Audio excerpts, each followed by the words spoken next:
며칠 후 오후 탐정사무소.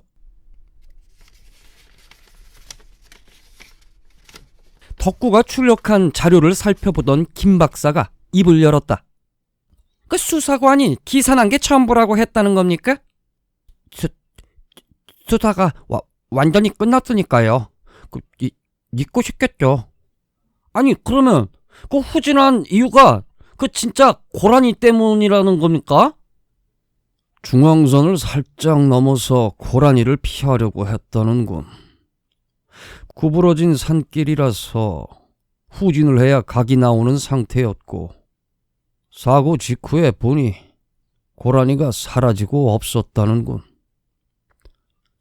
고라니를 피하다가 사람이 죽었다. 덕구가 뭔가 떠오른 듯 출력 자료를 뒤적였다. 그래서 한동안 환경단체당 여기저기서 말이 많았어요. 여기 보세요.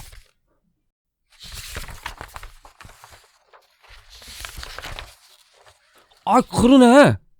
고라니 피하다가 대형사고 발생, 생태도로 확장하라, 로드킬 끔찍한 사륙, 수천 년 동안 산에 살던 야생동물 인간에게 밀려나.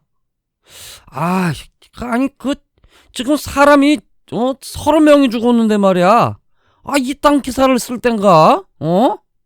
종합해보면 운전자 단순 과실이군요. 결국 업무상 과실치사 혐의가 인정돼서 복역 중이고.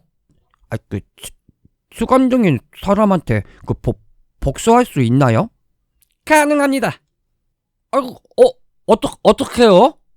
우리 중 누군가가 함께 수감된다면 얼마든지 복수할 수 있습니다. 세 사람이 깜짝 놀라 김 박사를 바라보았다. 그렇지만 이미 죗값을 치르고 있으니 복수는 무의미하다고 봅니다. 깜짝이야.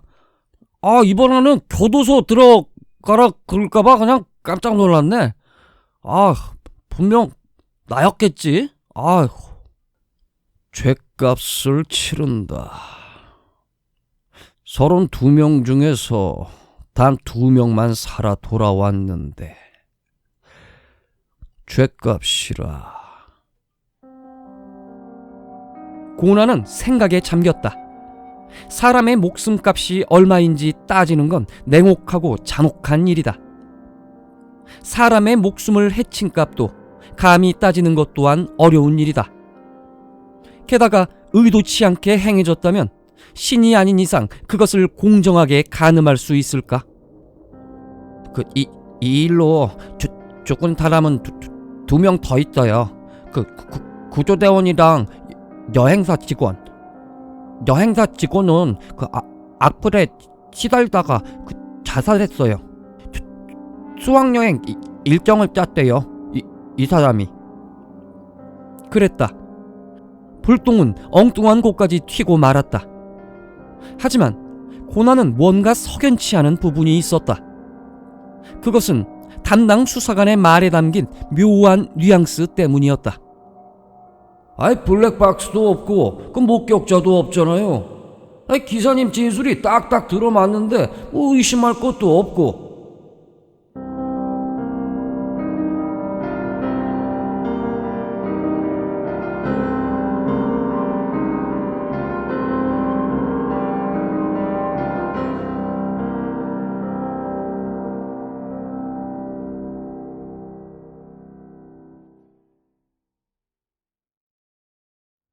다음 날 사고 현장.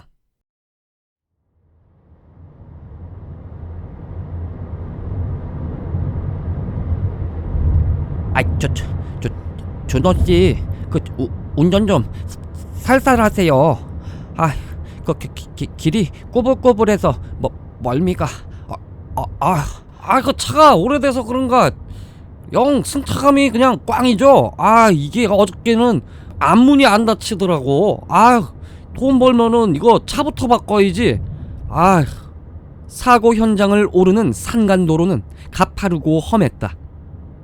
소녀는 승합차의 출입문 위에 매달린 손잡이를 꼭 붙은 채 말이 없었다. 어른들이 아무도 데려가 주지 않아서 처음 가보는 현장이었다. 그래도 꿈속에서 몇 번을 보았다. 소년의 무의식은 가본 적 없는 장소와 그곳에서 죽어가는 누나를 몇 번이고 재생했다. 소년은 창밖으로 휙휙 지나가는 풍경과 오랫동안 보이는 먼 곳의 풍경까지 가만히 바라보았다. 저 멀리 보이는 특정 구간의 가드레일 색상이 주변과 달랐다. 낡은 가드레일 사이에 유난히 밝게 빛나는 구간. 사고 지점이었다. 저기 50m 좀 더 가면은 갓길이 있어요. 거기에 차 세우겠습니다. 소녀는 하얀 새들이 줄지어 낭떠러지 아래쪽으로 날아드는 것을 보았다. 새들처럼 날개가 있었다면 누나도 죽지 않았겠지. 일행이 탄 차가 사고 지점을 막 지나쳤을 때였다. 그 순간이었다.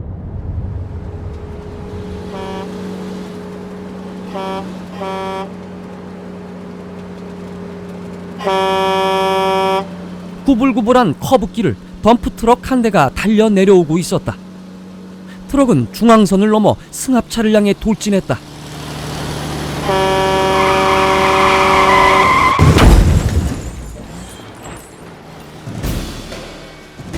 트럭과 승합차는 충돌하고 말았다. 빠른 속도로 내려오던 트럭에게 받친 채 차가 뒤로 밀리기 시작했다.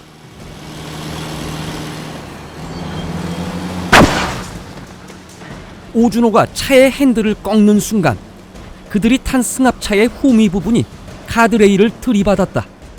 3년 전 다시 설치한 가드레일이 다시 뜯겨나갔다.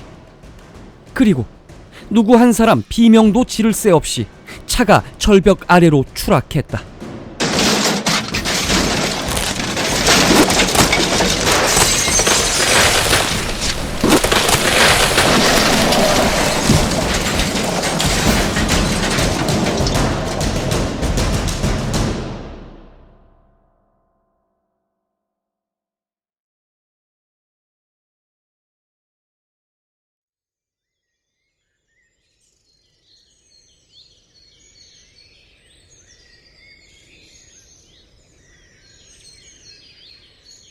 얼마나 지났을까? 소녀는 몸이 흔들리는 기척에 정신이 들었다. 그것은 마치 누군가 소년을 들어올리는 그런 기분이었다. 정말 그랬다. 누군가에게 안겨 옮겨지고 있었고 가늘게 뜬 두 눈에 파란 하늘이 들어왔다. 사방을 둘러싼 산줄기와 빽빽한 나무들, 광활한 암벽이 저 멀리 보였다. 여긴 어딜까? 그리고 초록색 카페트를 깔아놓은 것 같은 평평한 풀밭에 소년의 몸이 뉘어졌다. 등에 닿는 풀의 느낌이 포근했다. 사고의 충격 때문인지 눈이 자꾸만 감기려 했다. 그때 소년의 곁에 앉은 누군가가 소년의 이마에 손을 얹었다. 있는 힘을 다해 눈을 뜬 소년은 숨이 멎을 듯 깜짝 놀라고 말았다.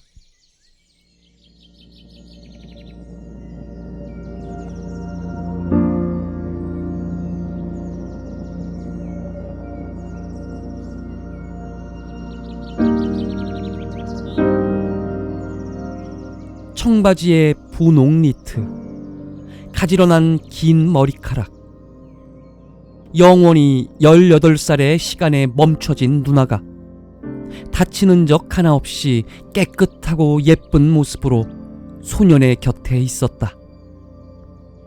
소년과 꼭 닮은 그 얼굴이 소년을 보고 미소 지었다. 눈이 작아지고 보조개가 패이도록 웃는데 누나의 뺨을 타고 두 줄기 눈물이 흘러내렸다. 어느새 많이 자란 남동생을 가만히 내려다 보았다. 누나는 그리웠던 마음과 대견함을 담아 남동생을 끌어안았다.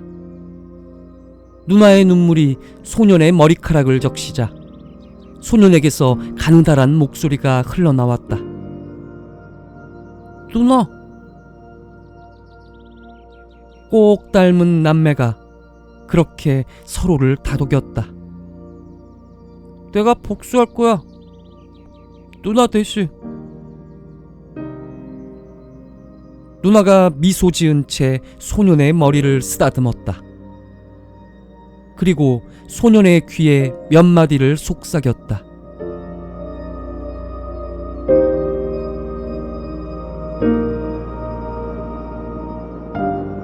이젠 소년의 눈에서 눈물이 흐르기 시작했다.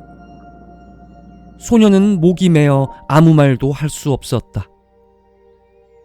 그저 누나를 향해 고개를 끄덕이고 눈빛으로 약속할 뿐이었다.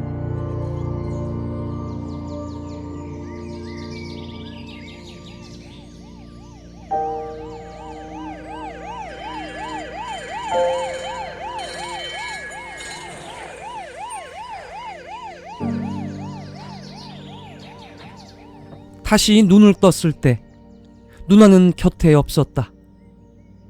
그러나 누나의 온기가 아직 남아있는 듯 소년의 몸을 감쌌다.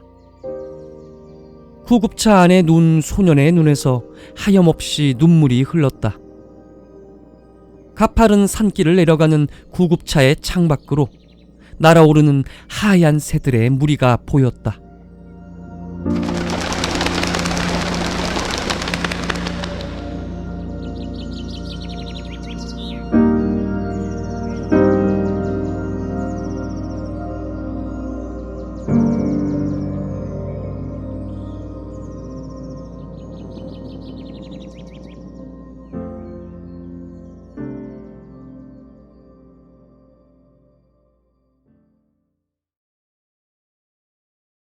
며칠 후 폐차장.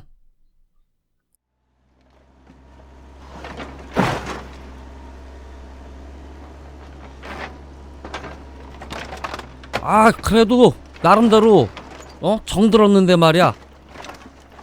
그들이 타고 있던 승합차는 휴지 조각처럼 완전히 구겨져 있었다. 이거 기적 아니에요?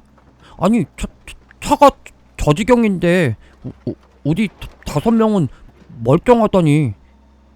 그랬다. 트럭 운전수의 난폭 운전으로 추락한 승합차는 흉측하게 찌그러져 있었다. 하지만 가벼운 찰과상과 근육통 이외에 아무도 다치지 않았다. 의사도 경찰도 모두 기적이라고 말했다. 하지만 소녀는 알고 있었다. 자신을 감싸안던 누나의 온기가, 자신을 바라보던 누나의 사랑이 모두를 구했다는 걸.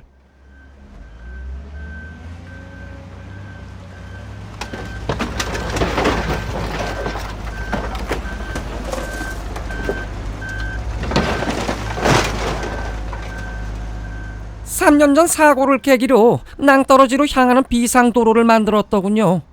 그래서 우린 바로 구조될 수 있었던 겁니다. 경찰이 그러더군.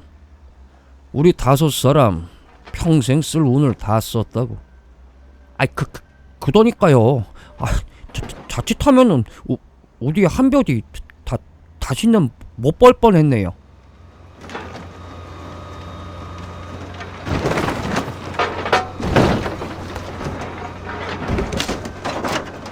모두들 부서지는 차를 바라보았다. 마음속 앙금도 슬픔도 의혹도 저 차와 함께 산산이 조각나길 바라는 마음이었다. 김 박사가 소년에게 물었다. 자, 그럼 이제 복수의 대상자는 정했습니까? 순간 소년은 자신을 감싸안던 누나의 온기가 떠올랐다. 복수는 이제 필요 없어요. 어른 4명의 시선이 소년에게 향했다. 그 복수하지 않으면 누나를 미워하게 될 것 같다고 하지 않았나? 그런 일 없어요.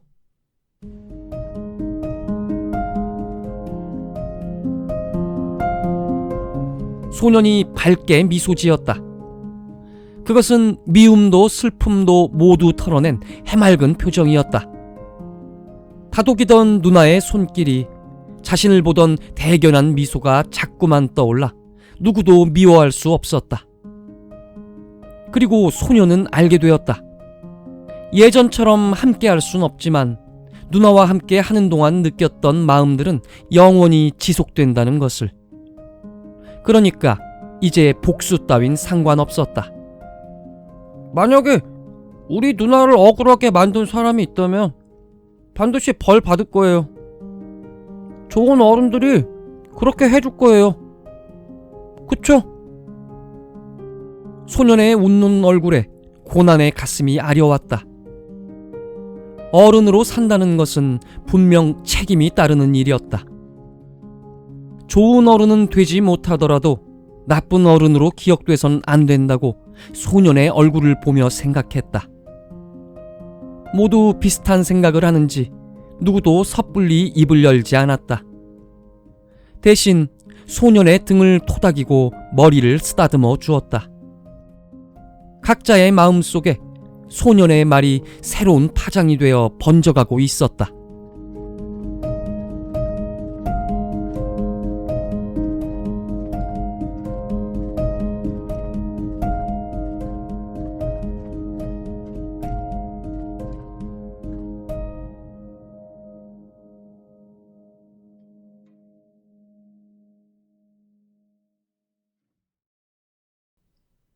다음 날 탐정 사무실.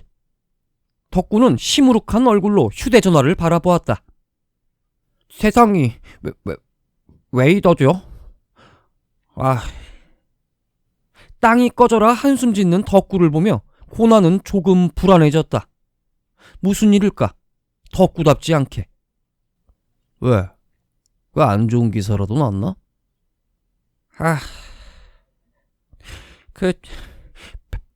팬사인회 떨어졌어요. CD를 100장이나 탔는데 역시 하늘에 맡기는 건 아닌가 봐요. 다음번에는 나도 300장 사야 되나? 역시 그 업계의 정서들 따랐어야 되나 봐요. 확률을 아무리 높여도 안 될 사람은 안 된다는 게 또 학계의 정설이지.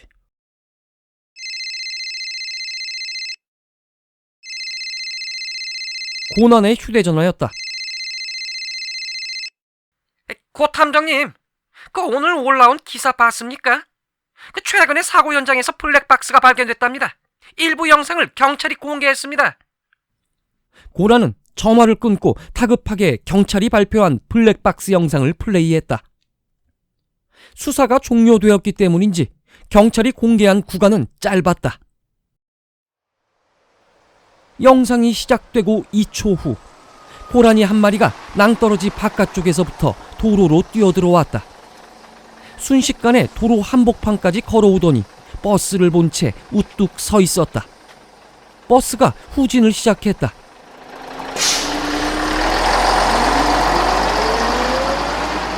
그리고 곧 버스 뒤편에서부터 쾅 하는 소리가 들려왔다.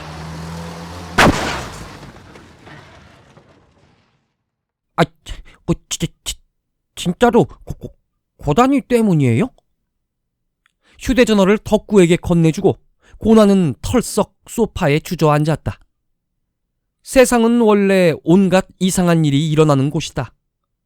우리는 매일 선택의 순간을 마주하게 되고 때론 그 선택이 엄청난 파장을 일으키기도 한다. 어떤 선택은 웃고 넘어갈 수 있지만 어떤 선택은 타인과 자신을 상처 입힌다.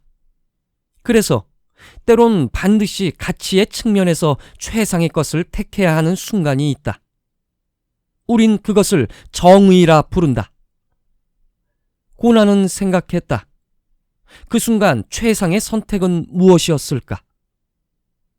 그때 덕구의 다급한 목소리가 고난의 사색의 순간을 완전히 조각내버렸다.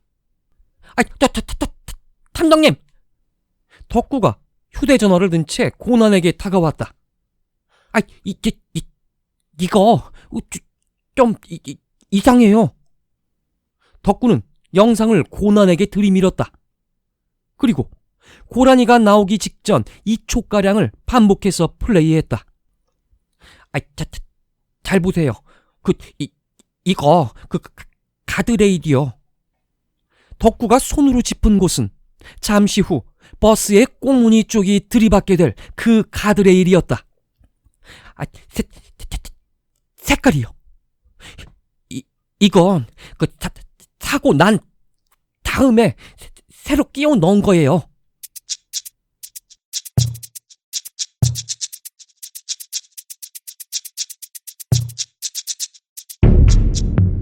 지난번 같은 구간에서 사고 날 당시에 이미 봤기 때문에 알고 있었다. 다른 곳은 비와 먼지와 세월의 흔적으로 탁한 회색이었지만 3년 전 추락사고 지점의 가드레일은 새로 교체해서 영롱한 은빛이었다. 그런데 3년 전 사고 영상이라는 블랙박스 속 가드레일은 그 지점만 은빛이었다. 덕구가 이번엔 자신의 휴대전화로 사고 당시 뜯겨나간 가드레일 사진을 보여주었다. 그것은 때타고 낡은 탁한 회색이었다. 이 영상은 가드레일이 교체된 다음에 찍은 것 같아요. 고난의 머릿속에 조금 전 생각하고 있던 정의라는 단어가 떠올랐다. 반드시 가치의 측면에서 최상의 선택을 해야 하는 순간, 지금이었다. 덕구, 그 사진이랑 영상 장면 출력해. 자료 챙겨서 나가자. 이 사건 다시 시작한다.